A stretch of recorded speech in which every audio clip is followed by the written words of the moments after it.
You send someone ahead to prepare the hotel room for you. It's called preparing the sexy. Sean Combs, known as P. Diddy, has been behind bars since September. The federal government is getting involved and promising to bring down the rap mogul's alleged criminal empire. 54-year-old Sean Diddy Combs was led out of a federal courtroom in New York on Tuesday by marshals, uncuffed but headed straight for jail. Sean Diddy Combs has long been a symbol of success, extravagance, and the ultimate rags-to-riches story in the music industry. With a net worth that once hovered around $800 million, he seemed untouchable. But as his legal troubles have intensified, it's becoming increasingly clear that his vast wealth may have also fueled a dark side, funding a decades-long pattern of alleged abuse, coercion, and criminal activity. Diddy's wealth allowed him to dominate multiple industries, making him one of the most influential figures in entertainment. However, recent lawsuits reveal a darker side to his success, with accusations that he used his money and influence to cover up heinous acts of abuse and sexual misconduct for over 2 decades. Hollywood gets away with things that ordinary people can't, and that anyone with a functioning moral compass doesn't want to. Rapper P. Diddy, whose real name is Sean Combs, was just arrested on racketeering and trafficking charges for what went on at his massive A-lister parties. Consider Kesha's 2010 hit Ruined. Wake up in the morning feeling like P. Diddy. Over the years, celebrities from Leonardo DiCaprio to Paris Hilton to Howard Stern to Martha Stewart to Beyonce attended parties at Combs' house in the Hamptons. Maybe some of these parties were just big bashes without open illegal activity. Hard to know, but this indictment is pretty insane. Combs wanted to integrate hip-hop into the echelons of the mega rich at his Labor Day Hamptons white parties. They were legendary, apparently. You're legendary for the parties that you throw. Mm-hmm. You throw a great party. I'm a legend, baby, for a whole bunch of things. Yes. You know. Huh?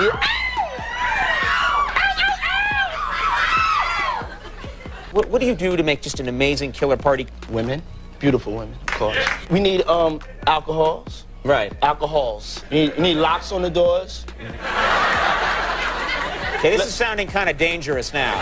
It's a little kinky, but yeah, you know. yeah. Authorities claim that Combs called certain parties of his freak-offs.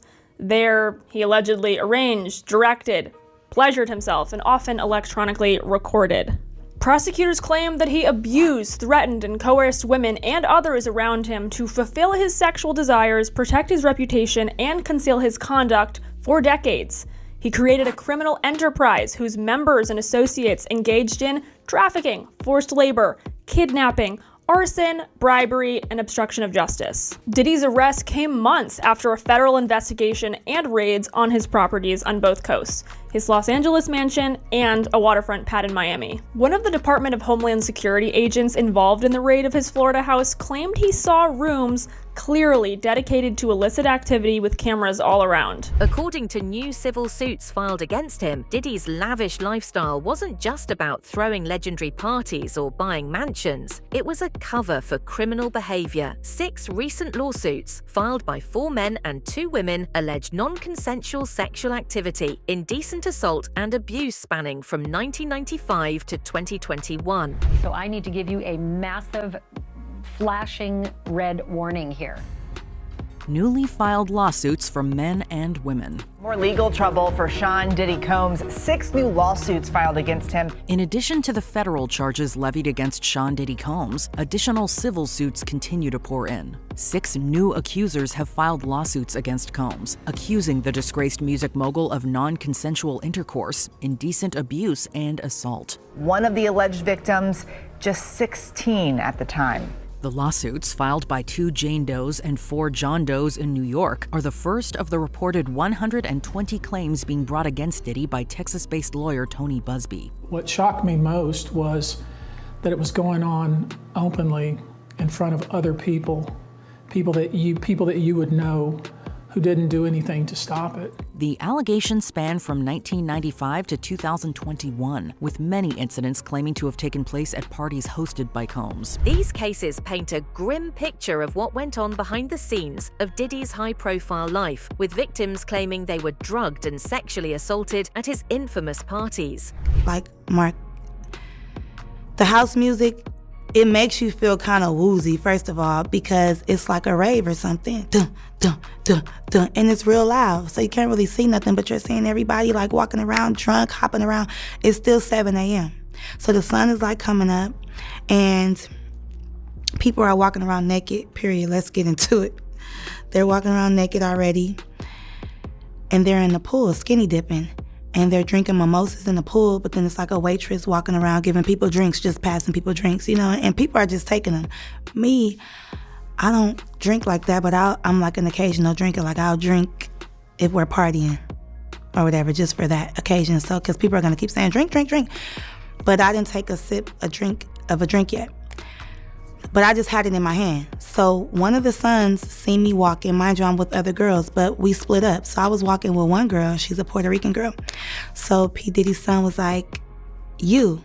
And I'm like, me or her? And then he was like, no, you. Come here. So I went to him, and he gave me some shoes. So these shoes was like some terry cloth, like robe shoes, white shoes. And I'm like, what am I supposed to do with these? He was like, go in the house with these. He was like, everybody who gets these shoes, you get to go in the house. But I'm thinking you could just go in the house if you want to, but everybody can't go in the house. They're literally selectively picking who they want. So his notorious white parties, where celebrities from the upper echelons of Hollywood and the music world gathered, are now being scrutinized as alleged hubs of abuse. Few events were said to hold as much cultural prestige as Diddy's white party. Well, I've always heard about the white parties. I think it would be really exciting. We have the Miss Universe and the Miss USA here, so we thought what a way to show them beautiful Beverly Park, and it's for a great cause. Organized and hosted by Sean Diddy Combs starting in the late 1990s, white parties were high-profile, lavish events particularly known for their exclusive guest lists. The dress code was simple yet strict. Everyone had to wear all white and nothing but. The decor was also exclusively white, which many say created a sense of luxury, simplicity, and high status. The parties, which ran from the daytime to wee hours of the night, also often served as public relations events, blending celebrity culture with various charitable causes. White parties were held annually, with notable events taking place in the Hamptons, Beverly Hills, and other high society locations. The last major white party occurred in 2009 and was co-hosted by Ashton Kutcher. These parties, which were once seen as the epitome of the glamorous lifestyle, are now tainted with accusations of drugging and sexual assault. Another woman is accusing Sean Diddy Combs of sexual assault in a lawsuit. It's important to note that Diddy's white parties are not mentioned in the 3-count indictment the federal government levied against Combs. Forced labor, kidnapping, arson, bribery, and the obstruction of justice. However, distressing accusations have surfaced, including one from Adria English, an exotic dancer and adult film performer who was hired by Diddy to work a series of white parties in the mid to late 2000s. She sued Diddy, alleging that the music magnate asked her to wear a black dress to signal her availability for intimate encounters.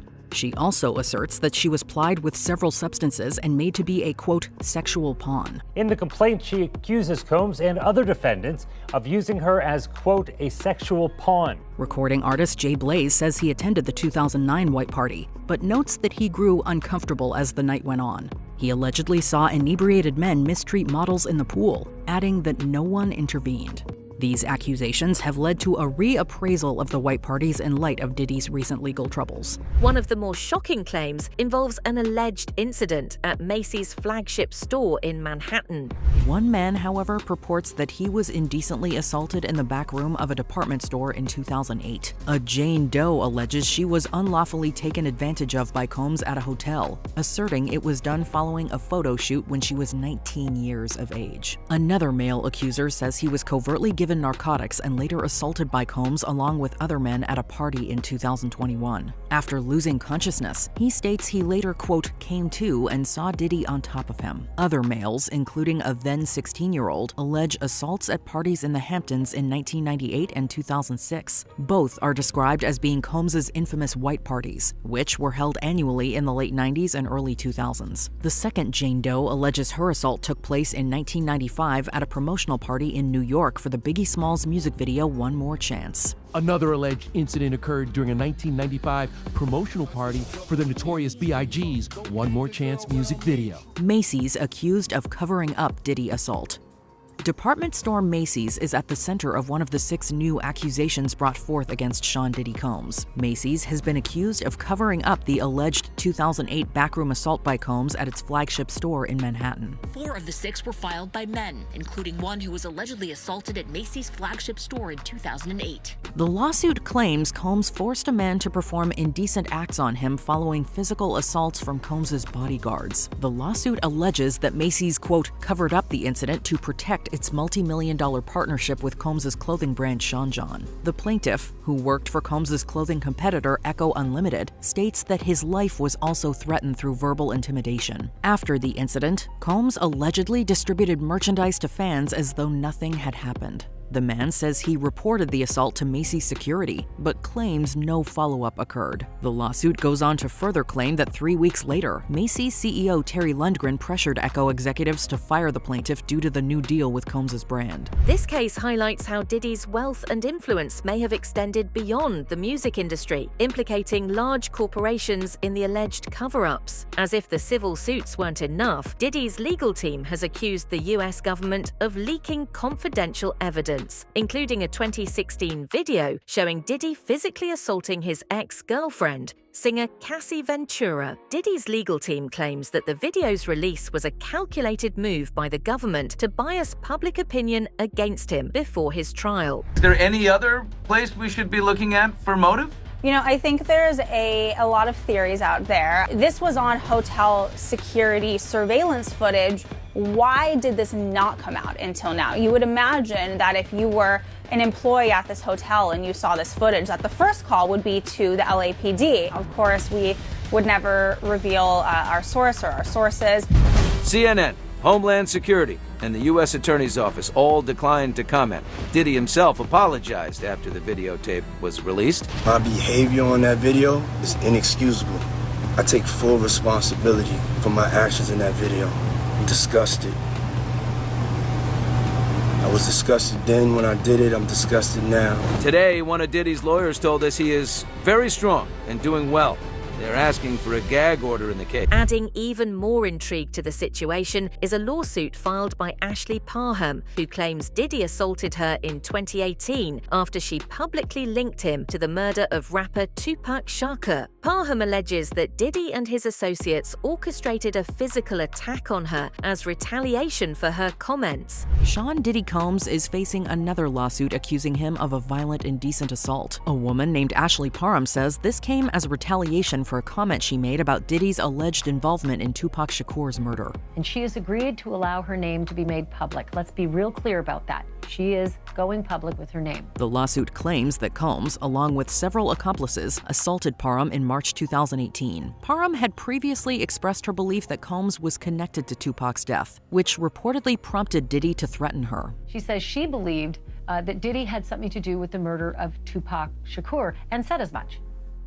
Allegedly, Diddy warned her that she would pay for saying something like that. The lawsuit also names Christina Coram, who allegedly assisted in orchestrating the attack and covering it up. The family of Tupac Shakur has reportedly hired an attorney to investigate any possible connections to Combs. The family of the late rapper Tupac Shakur has hired a team of investigators to look into what they say is a link between Sean Diddy Combs and the murder of the hip-hop star in 1996. Diddy's freak-off parties have become a focal point of many of the allegations against him, with reports of sexual misconduct, coercion, and even trafficking emerging from these gatherings. As these lawsuits pile up, high-profile celebrities who attended these parties are reportedly scrambling to distance themselves. One of the main questions that has come out from the arrest and indictment of Sean Diddy Combs is what will be the ripple effects?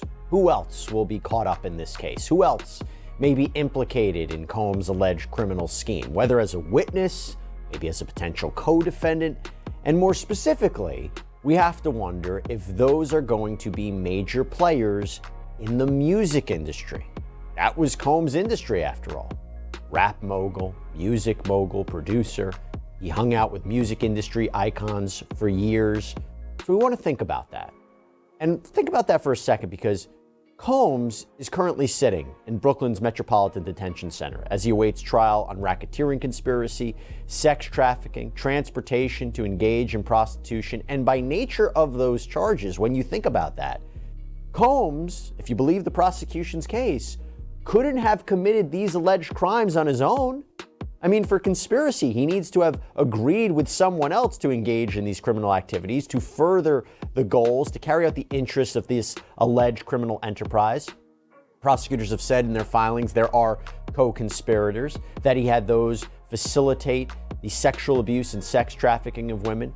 Combs is accused of orchestrating these freak-offs, these elaborate sexual performances that he would watch or participate in, where he would force women to engage in sex acts with male sex workers. So who else was involved? If this campaign of sex trafficking, assaults, threats, violence, obstruction, forced labor, kidnapping, arson has been going on for years, as prosecutors allege in their indictment, who helped? Maybe at the very least, who was aware of what was allegedly going on? And you have to wonder if there are those in the music industry, more specifically, that will get caught up in this. And what really got me thinking about this is that there was a piece in the Irish Star, and a source apparently told the Irish Star the following. Huge music stars have been lined up to talk during the Diddy's case, as fans fear it could spell the end for hip-hop.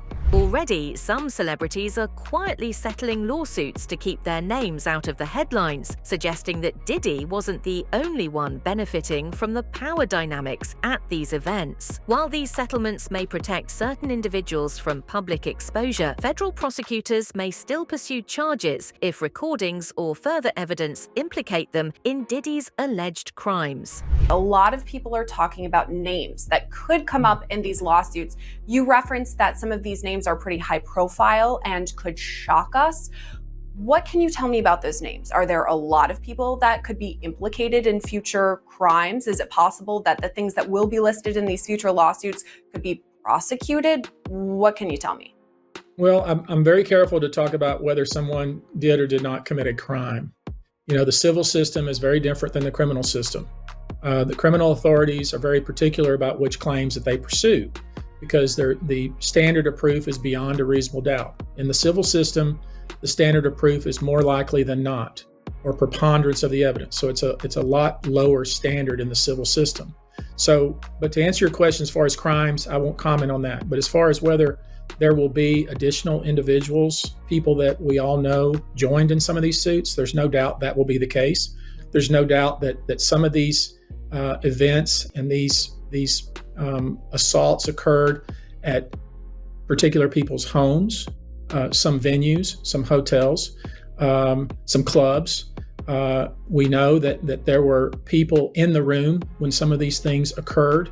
It's my view that if you participated in it, if you benefited from it, if you encouraged it, if you watched it go on and were somehow involved, whether it be even peripherally involved, and did not try to stop it, especially with regard to minors, then it's my view that you have liability on the civil side. Diddy's legal troubles are bound to take a serious financial toll on his empire. With over 100 electronic devices seized during raids on his properties, prosecutors have access to an enormous amount of evidence, much of which could be damaging. Legal experts predict that Diddy's defense costs alone could run into the millions. Combined with potential settlements and damages from the civil suits, the once untouchable mogul may see his fortune significantly drained. So let's just go through what they've listed here from his attorney in regards to what they are willing to offer up as confirmation that he will not hightail it out of here. So this is from his attorney, and I'm just going to read the quote, the proposed package. The defense proposes the following bail package. A, $50 million bond. B, co-signed by Sean Combs, his mother, his sister, the mother of his oldest daughter, and his 3 adult sons. Secured by the equity on Mr. Combs' residence located at 2 West Star Island in Miami, Florida. You may have seen that he's recently put up his property for sale. A, they said the appraised value of the home is about $48 million. The home is unencumbered. In anticipation of this bail hearing on August 20th, 2024, Mr. Combs paid off the remaining mortgage of about $18 million so that the home could be used to secure a bond and be free of a mortgage. His legal team has made it clear that Diddy plans to fight the charges and will not accept a plea deal. However, with federal charges related to racketeering, trafficking, and coercion already filed, Diddy's empire, once built on his wealth and influence, could crumble under the weight of these accusations. Now, with multiple lawsuits and federal charges looming, the once golden image of Sean Diddy Combs is tarnished beyond repair. The upcoming trial, set for May 2025, could mark a turning point in his life and career. For Diddy, the empire he built may not only fall apart, it might be remembered as one founded on abuse and deception. That's it for now. Don't forget to tell us what you think in the comments below. For more updates, hit the bell icon.